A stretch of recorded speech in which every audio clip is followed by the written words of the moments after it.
এই দুনিয়াতে প্রতিটা মানুষের জীবন তাদের মাথাতে আঁকা লাল দাগের উপরে নির্ভর করে। কারণ এই দুনিয়াতে যেই মানুষের মাথায় শুধুমাত্র একটি দাগ থাকে সে সব থেকে ধনী হয়, আর যেই মানুষের মাথায় তিনটি দাগ থাকে সে সব থেকে গরিব হয়। এই বাচ্চাটা তিনটি দাগ নিয়ে জন্মগ্রহণ করেছিল।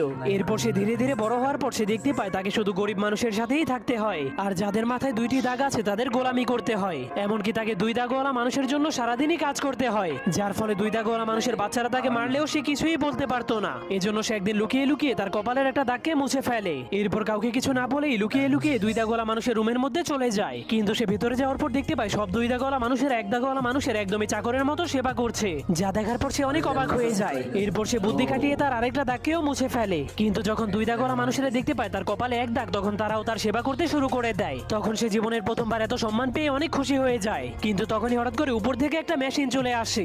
এরপর সকল এক দাগওয়ালা মানুষদেরকে টেনে টেনে উপরে নিয়ে যায়। এরপর সেই মেশিন তাদের মাংসগুলোকে কেটে কেটে তিন দাগওয়ালা মানুষদেরকে খাওয়ার জন্য